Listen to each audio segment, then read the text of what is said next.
ये कहानी है 25वीं सदी की, यानी कि आज से 4 सदी आगे की, जहाँ पर हमें दिखाया जाता है कि पृथ्वी के सारे ग्लेशियर पिघल चुके हैं और अब चारों तरफ सिर्फ पानी ही पानी है। अब समुद्र का वाटर लेवल 25,000 फीट पर चुका है और जो लोग अभी भी बचे हैं वो पानी के ऊपर बनी हुई बस्तियों में रहते हैं। उन्होंने पानी के इसी वातावरण में अपने आप को ढाल लिया है और इन लोगों की एक ऐसी माइथोलॉजिकल थ्योरी है जिसके मुताबिक समुद्र के अंत में एक आइलैंड है और सिर्फ उसी जगह पर जमीन बची है जहाँ पर ये लोग जाना चाहते हैं। इसके बाद एक आदमी को दिखाया जाता है जिसका नाम है मैरिनर। वो समुद्र के बीच एक बोट पर रहता है और पीने के पानी के रूप में वो अपने पेशाब को ही यूज करता है। वो अपने पेशाब को एक मशीन में डालता है जिससे उसका पेशाब साफ हो जाता है और वो उसे पी लेता है। क्योंकि समुद्र का पानी खारा था वो पिया नहीं जा सकता और इस वक्त पानी की कीमत बहुत ही ज्यादा है। इसके बाद समुद्र में मैरिनर को एक दूसरी बोट दिखाई देती है। वो उससे कहता है कि देखो दोस्त, जब समुद्र में दो लोग मिलते हैं तो उन लोगों को अपने सामान की अदला बदली करनी होती है। जिस पर वो दूसरा आदमी कहता है कि क्या बकवास कर रहा है, मुझे तेरा कोई सामान नहीं चाहिए, तू अपना काम कर। और इतनी ही देर में यहाँ पर समुद्री लुटेरे पहुंच जाते हैं जिनका काम सिर्फ लोगों को मारना था। अब जैसे ही वो आदमी उन लुटेरों को देखता है तो वो मैरिनर को एक फल दिखाता है जो कि उसने अभी अभी मैरिनर की बोट से चुरा लिए थे। वो मैरिनर से कहता है कि तुम यहाँ पर मरोगे और तुम यहाँ से कभी नहीं निकल पाओगे, क्योंकि मैरिनर की बोट खराब थी लेकिन मैरिनर की बोट काफी ज्यादा एडवांस्ड थी और इसीलिए वो अपनी बोर्ड में यहाँ पर कुछ बटन दबाता है। और ये देखकर वो आदमी जो कि मैरिनर के फल चुरा कर भागा था वो उसकी बोट के पर्दों में छेद कर देता है जिससे कि मैरिनर की बोट स्लो हो जाती है। लेकिन वो लुटेरे उसकी बोट को देख लेते हैं और वो उसी आदमी को मार देते हैं। अब क्योंकि मैरिनर उन लोगों को नहीं दिख पाया था इसीलिए वो बच जाता है। इसके बाद मैरिनर पानी में बनाई हुई एक बस्ती तक पहुंच जाता है और उन्हें मिट्टी दिखाता है। मिट्टी देखकर बस्ती के सभी लोग चौंक जाते हैं क्योंकि जैसे आज के समय में सोना, हीरे, जवाहरात की बहुत ही ज्यादा कीमत है, उसी तरह से इस समय में मिट्टी की कीमत बहुत ही ज्यादा है। और मैरिनर उस मिट्टी को दिखा के ही इस पानी की बस्ती में एंट्री ले लेता है। इसके बाद जब बस्ती के लोग मैरिनर की मिट्टी को तोलते हैं तो वो 3.5 किलो की थी, जिसके बदले में वो मैरिनर को सोने के 62 सिक्के देना चाहते थे। जिस पर मैरिनर कहता है कि मुझे सिर्फ 62 सिक्के नहीं बल्कि इसके 2 गुने चाहिए और अब इसीलिए वो लोग 2 गुने सिक्के देने के लिए भी तैयार हो जाते हैं। अब क्योंकि दोस्तों इस दौर में मिट्टी इसलिए ज्यादा कीमती थी क्योंकि ये लोग उसी मिट्टी पर अपने खाने पीने की कुछ चीजें उगाया करते थे और इसी तरह से ये लोग मिट्टी पर उगी चीजों का मजा ले पाते थे। इसके बाद मैरिनर उन सिक्कों को लेकर बस्ती की एक दुकान पर जाता है और पीने के लिए पानी खरीदता है। अब यहाँ पर मैरिनर को एक टमाटर का पौधा दिखाई देता है जिससे वो खरीदना चाहता था, जिस पर कि वो दुकान वाली लड़की कहती है कि ठीक है, अगर तुम्हें ये पौधा चाहिए तो तुम्हें अपने आधे सिक्के मुझे देने होंगे। अब क्योंकि उसे वो पौधा चाहिए था इसीलिए वो सिक्के इस लड़की को दे देता है और उससे वो टमाटर का पौधा ले लेता है। इस लड़की का नाम हेलेन होता है। इस लड़की के साथ एक और छोटी लड़की भी होती है जिसका नाम एनोला था और हेलेन इस छोटी लड़की की गार्डियन थी। पहला इसके बाद मैरिनर अपना सामान खरीद कर यहाँ से जा रहा होता है। इतने में ही इस बस्ती के कुछ लोग उसके पास आते हैं। वो अपने साथ एक लड़की को लेकर आए थे और वो मैरिनर से कहते हैं कि तुम इस लड़की के साथ संबंध बनाओ और जब ये लड़की प्रेग्नेंट हो जाएगी तब तुम अपना सामान लेकर यहाँ से जा सकते हो। बस्ती वाले मैरिनर से ऐसा इसलिए कहते हैं क्योंकि वो इनकी बस्ती का नहीं था, वो बाहर से आया था और जो इस बस्ती में लोग हैं उनकी प्रजाति कमजोर है। लेकिन मैरिनर उन्हें साफ इनकार कर देता है। वो कहता है कि तुम्हारे पास कुछ भी नहीं है इसके बदले में मुझे देने के लिए। इसके बाद मैरिनर यहाँ से जाने लगता है लेकिन तभी इन लोगों को उस पर शक होता है कि शायद ये लुटेरा है और अब इसीलिए ये लोग उसे पकड़ लेते हैं और पकड़ने के बाद ये लोग देखते हैं कि उसके कान के पीछे गिल्स हैं और गिल्स देखने के बाद इनमें से एक आदमी चिल्लाने लगता है कि ये म्यूटेंट है।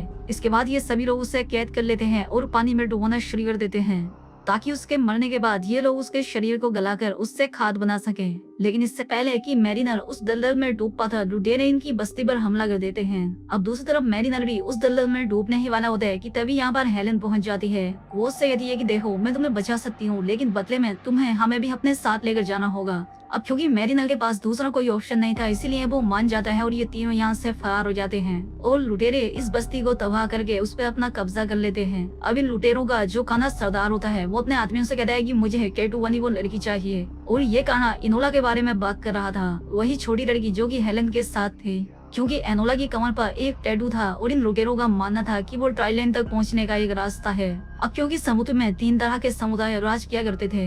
पहले तो ये लुटेरे ही हैं जिनका काम लोगों को मारना और मरना है। दूसरे आम इंसान हैं जो कि बस्तियों में रहकर अपना गुजारा करते हैं और तीसरे तरह के लोग हैं मैरिनर की तरह म्यूटेंट जिनके कानों के पीछे गिल्स होते हैं और ये लोग पानी के अंदर भी सांस ले सकते हैं जैसा कि मैरिनर है। खैर अब इसके बाद मैरिनर हेलन से कहता है कि हमें एनोला को मारना होगा क्योंकि हमारे पास इतना पानी नहीं है कि हम तीनों जिंदा रह सकें। अब क्योंकि दरअसल यहाँ पर पानी की कीमत बहुत ही ज्यादा होती है क्योंकि ये लोग समुद्र का पानी तो पी नहीं सकते और यहाँ पर प्योर पानी का दूसरा कोई सोर्स भी नहीं है। लेकिन हेलन उससे ऐसा करने से मना करती है। वो कहती है कि ये सिर्फ एक बच्ची है, जिस पर मैरिनर कहता है कि हाँ वो तो ठीक है, लेकिन पानी के बिना तुम दोनों ही मर जाओगी और इससे अच्छा तो यही है कि तुम में से एक पहले मर जाए। लेकिन फिर भी किसी तरह से हेलन मैरिनर को मना लेती है, जिसके बाद वो एनोला को नहीं मारता। वहीं दूसरी तरफ हम उस कहानी सरदार को देखते हैं जो कि अपने आदमी से कहता है कि मुझे किसी भी कीमत पर वो टैटू वाली लड़की चाहिए और इसीलिए वो एक प्लेन पर अपने कुछ आदमियों को मैरिनर को ढूंढने के लिए भेजता है।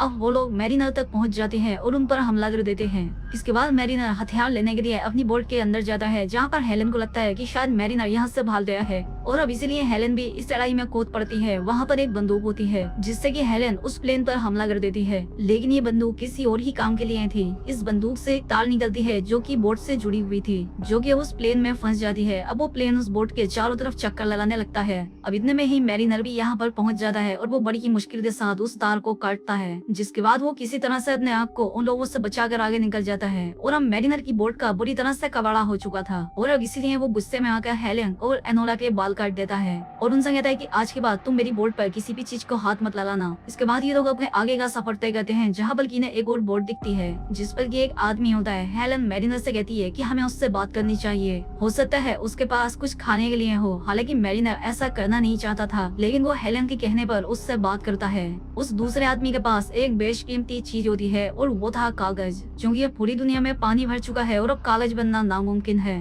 वो आदमी मैरिनर से कहता है कि देखो तुम्हें मैं ये कागज दूंगा, लेकिन बदले में वो लड़की जो तुम्हारी बोट पर है वो लड़की तुम्हें मुझे सौंपनी होगी। मैरिनर उसकी बात मान जाता है और कहता है कि चलो आधे घंटे के लिए वो लड़की तुम्हारी हुई। इसके बाद वो आदमी हेलन को अपनी बोट में नीचे ले जाता है और उसकी इज्जत के साथ खेलने की कोशिश करता है, लेकिन इतने में ही मैरिनर नीचे आ जाता है और उससे कहता है कि हमारा सौदा कैंसिल हुआ। जिसके बाद वो आदमी अपने एक चाकू निकाल लेता है और मैरिनर पर हमला करने की कोशिश करता है, लेकिन उसकी ये कोशिश नाकाम रहती है क्योंकि मैरिनर उसे मार देता है। मैरिनर ये बात जानता था कि ये दोनों लड़कियां भूखी हैं, इसलिए वो समुद्र के नीचे जाता है और एक बहुत ही बड़ी सी मछली मारकर ऊपर लाता है। जिसके बाद ये लोग पेट भर कर खाना खाते हैं। अब इन लोगों के एक साथ रहने की वजह से धीरे धीरे मैरिनर और हेलन में अच्छी दोस्ती हो जाती है और अब वो एनोला को भी तैरना सिखाता है, जहाँ पर वो पहले इन लोगों के साथ रहना भी पसंद नहीं करता था, लेकिन अब वो इन लोगों को अपनी फैमिली जैसा मानने लगा है। अब एक दिन मैरिनर देखता है कि वो लुटेरे इन्हें ढूंढ रहे हैं क्योंकि उन्हें एनोला चाहिए, क्योंकि एनोला की कमर पर जो ट्राइडेंट का नक्शा था उन्हें वो चाहिए था। खैर फिलहाल तो मैरिनर किसी तरह से वहाँ से जैसे तैसे निकल जाता है, लेकिन उसे शक हो जाता है कि ये लुटेरे मेरा पीछा क्यों कर रहे हैं, मेरी तो उनसे कोई दुश्मनी भी नहीं है। लेकिन हेलन उसे बताती है कि एनोला की पीठ पर जो टाइलैंड का नक्शा है वो नक्शा उन लुटेरों को चाहिए, जिस पर मैरिनर कहता है कि ये तो बेवकूफी है, ऐसी कोई जगह ही नहीं है। हेलन कहती है कि नहीं ऐसी जगह है, जब एनोला हमें मिली थी तो हमें उसके साथ मिट्टी भी मिली थी और वो मिट्टी तुम्हारी मिट्टी से ज्यादा खूबसूरत और अच्छी थी,